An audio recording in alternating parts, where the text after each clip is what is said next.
Ulkus diabetikum pedis adalah infeksi, ulcerasi atau destruksi jaringan ikat dalam yang berhubungan dengan neuropati dan penyakit vaskular perifer pada tungkai bawah.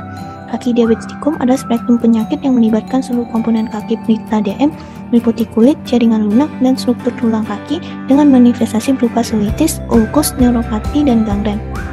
Untuk epidemiologinya, secara global lebih dari 150 juta penduduk dunia pada tahun 2016 itu menderita diabetes, dan 15%-nya itu terjadi ulkus diabetikum. 25% kasus ulkus diabetikum itu mengalami amputasi organ, 60%-nya mengalami neuropati perifer, dan 40%-nya sembuh dengan perawatan luka. Di Indonesia, prevalensinya itu 7% pada tahun 2016, dan menurut data dari RSCM pada tahun 2011 itu 8,7%.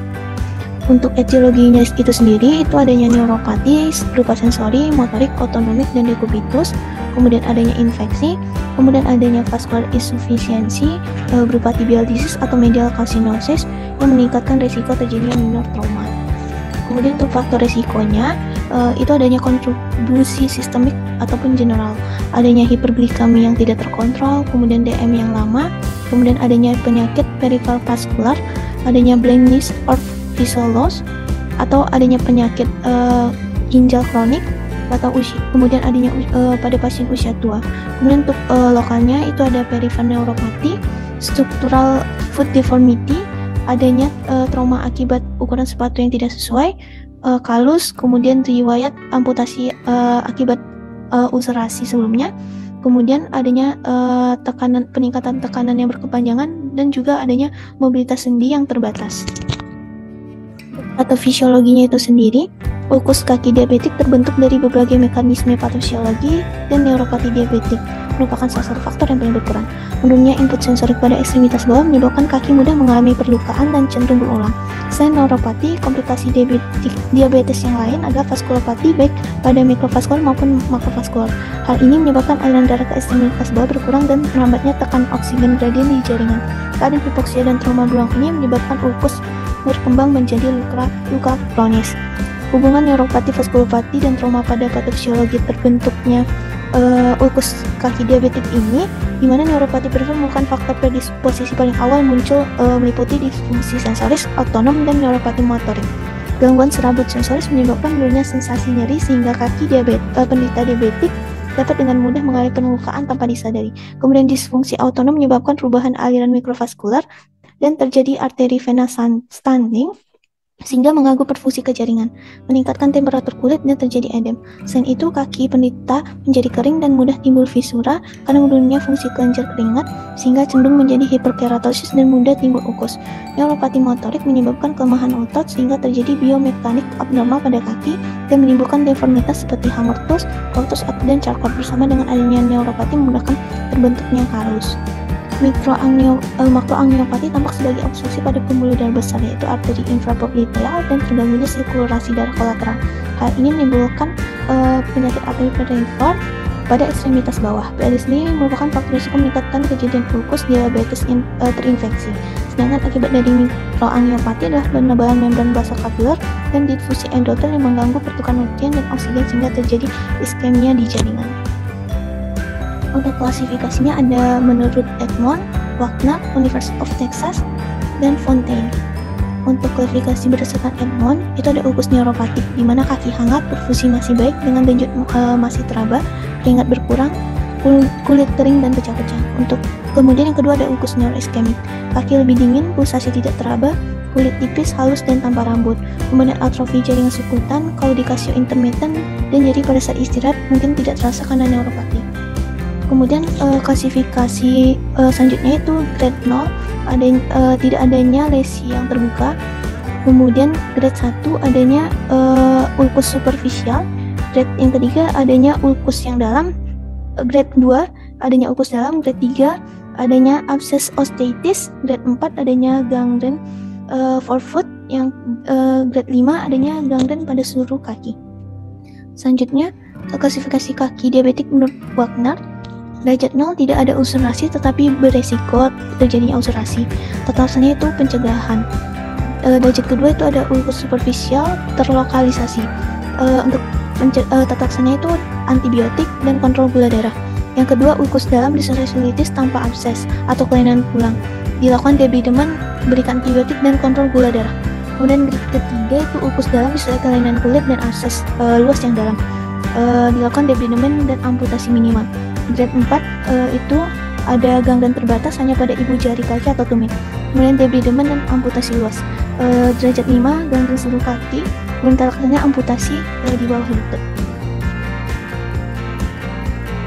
Selanjutnya, klasifikasi kaki diabetik berdasarkan University of Texas dibagi menjadi 4 tingkatan dengan stage A, B, C, dan D. Pada tingkat 1A yaitu pra atau pasca lesi ulceratif dengan epitelisasi sempurna.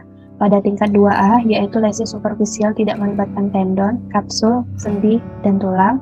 Kemudian tingkat 3A yaitu lesi menembus hingga tendon atau kapsul, dan tingkat 4A yaitu lesi menembus hingga tulang atau sendi.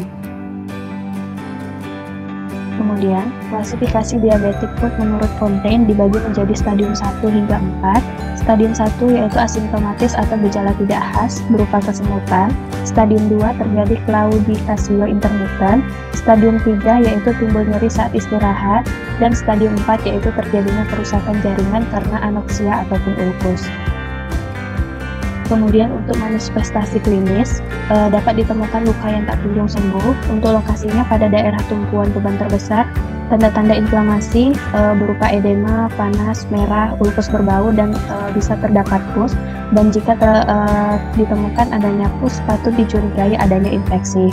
Kemudian gangguan motorik berupa paralisis otot kaki, gangguan sensorik berupa mati rasa setempat, dan gangguan lain berupa gangguan sekresi kulit. Kemudian untuk luka tak kunjung sembuh ini dia diawali oleh vaskulopati, yang mana nantinya permukaan arteri yang tidak rata akan menyebabkan aliran lamelar berubah menjadi turbulen. Nantinya aliran ini akan menyebabkan mudah terbentuknya trombus yang akhirnya menyebabkan beban tersumbat, dan jika lama-kelamaan menyebabkan iskemi dan akhirnya terjadi gangren. Kemudian, lingkungan dengan gula darah tinggi merupakan tempat subur untuk pertumbuhan bakteri. Manifestasi klinis juga ditemukan adanya sering kesemutan, nyeri pada kaki saat istirahat, hilang sensasi rasa, adanya kerusakan jaringan atau nekrosis, penurunan denyut nadi arteri dorsalis pedis, arteri tibialis dan poplitea, serta kaki menjadi atrofi, dingin, kuku menebal, serta kulit kering. Kemudian, jika terjadinya sumbatan akan ditemukan 5P, yaitu pain, pallor, paresthesia, pulselessness, dan paralysis. Kemudian untuk diagnosis, yang pertama dilakukan anamnesis, dilakukan pemeriksaan pada onset DM berupa apakah diabetes pasien terkontrol, apakah ulkus muncul tiba-tiba atau karena trauma, kemudian durasi lukanya, perawatan luka yang sudah dilakukan, luka yang disertai gejala iskemik yang menunjukkan infeksi, kemudian riwayat neuropati perifer, gejala penyakit arteri, deformitas tulang, riwayat vaskuler, serta tanyakan juga mengenai polifagi, yaitu banyak makan, polidipsi, banyak minum, dan poliuri, banyak buang air kecil. Kemudian tanyakan juga riwayat hipertensi serta merokok. Pada pemeriksaan fisik, yang pertama dilakukan inspeksi, kita lihat apakah ada terdapat deformitas, kulit yang kering, fisura, ulkus, maupun vena-vena yang tampak prominent disertai edema. Kemudian pada saat palpasi, kita rasakan apakah ada pulsasi arteri perifer, ankle brachial index, dan capillary reflow time. Kemudian, jika terdapat ulkus, tentukan di mana lokasi, ukuran, kedalaman, dasar, dan tepinya. Permukaan ulkus dapat ditemukan berupa jaringan granulasi, kemudian dapat ditemukan juga tanda-tanda inflamasi dan eksudasi. Neuropatif sensoris dapat dinilai dengan menggunakan monofilamen dan bioplesiometer. Kemudian, untuk lokasi lukanya itu bisa di daerah plantar maupun dorsum seperti gambar tersebut. Untuk pemeriksaan penunjang, yang pertama ada pemeriksaan laboratorium berupa pemeriksaan kadar gula darah, HbA1c, serta fungsi hati dan ginjal sebagai monitoring status metabolik penderita. Kemudian juga bisa dilakukan kultur mikrobiologi yang dilakukan bila terdapat infeksi, tujuannya adalah untuk menentukan agen kuman penyebabnya. Kemudian untuk fotopolos radiologi, dapat dilakukan dengan memberikan informasi perubahan artropati, osteomyelitis, dan adanya pembentukan gas pada jaringan lunak, dan bisa juga menentukan kalsifikasi. CT scan dia dilakukan karena lebih sensitif dan spesifik dalam menilai erosi korteks tulang, adanya sequester maupun gas pada jaringan lunak dan kalsifikasi. Kemudian MRI digunakan untuk mendeteksi adanya edema dan osteomyelitis sebagai tahap awal dari neuroartropati dengan sensitivitas dan spesifisitas yang tinggi. Kemudian untuk tata laksananya ada debridement, yaitu upaya membersihkan benda asing dan jaringan nekrotik pada luka. Tujuannya mengubah lingkungan luka dan meningkatkan penyembuhan dengan menghilangkan jaringan abnormal dengan melepaskan faktor pertumbuhan trombosit, menghambat proteinase, dan membatasi aksi biofilm bakteri. Kemudian 5 metode debridement yaitu ada metode mekanik, autolitik, enzimatik, bedah, dan biosurgical. Untuk debridement luka secara mekanis yaitu menggunakan pembalut kasa basah, membiarkannya mengering, dan kemudian melepaskan kasa kering.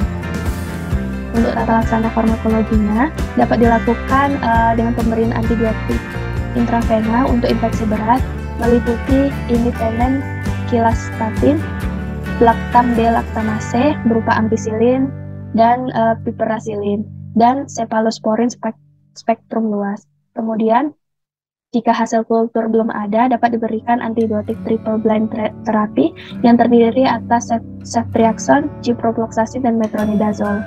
Kemudian untuk tata laksana non-farmakologi dapat dilakukan berupa perawatan luka kaki diabetes yang teratur, kemudian debridement dengan tujuan membuang jaringan nekrosis, halus, dan jaringan fibrotik, kemudian memakai alat pelindung kaki serta kontrol gula darah.